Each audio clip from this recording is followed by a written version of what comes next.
একজন অন্ধ ব্যক্তি একটি সাইনবোর্ড হাতে নিয়ে ভিক্ষা করছে, আর সেই সাইনবোর্ডে লেখা আছে, আমি অন্ধ, আমাকে সাহায্য করুন। এদিকে তার ভিক্ষার থালি খালি পড়ে আছে, কেউ তাকে ভিক্ষা দিচ্ছে না। একজন বুদ্ধিমান লোক সেই ভিক্ষুকের পাশ দিয়ে হেঁটে যাওয়ার সময় তাকে বলল, আমি কি তোমাকে সাহায্য করব?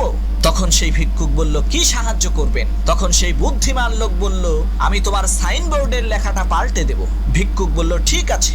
সাইনবোর্ডের লেখা পাল্টে দেওয়ার সাথে সাথেই টাকা পয়সার বন্যা বয়ে গেল। ভিক্ষুক অবাক হয়ে চিন্তা করলো, কি সর্বনাশ, ওই লোকটি এই সাইনবোর্ডে কি লিখে দিল, আমি এত বেশি পরিমাণে ভিক্ষা পাচ্ছি। পরের দিন সেই বুদ্ধিমান লোকটি ভিক্ষুকের কাছে এসে বলল, কি অবস্থা ভাইজান? ভিক্ষুক বলল, ভাই, আপনি আমার সাইনবোর্ডে কি লিখে দিয়েছেন যার কারণে আমি এত বেশি পরিমাণে ভিক্ষা পাচ্ছি? তখন সেই বুদ্ধিমান লোক বলল, ভাই, তুমি যেটা লিখেছিলে আমি সেটাই লিখেছি, শুধুমাত্র শব্দের মধ্যে পার্থক্য। তুমি লিখেছিলে, আমি অন্ধ, আমাকে সাহায্য করুন, আর আমি এই কথাটিকে একটু অন্যভাবে লিখে দিয়েছি যে আজকের দিনটা কতই না সুন্দর। হায় আফসোস, আমি তো কিছুই দেখতে পাচ্ছি না।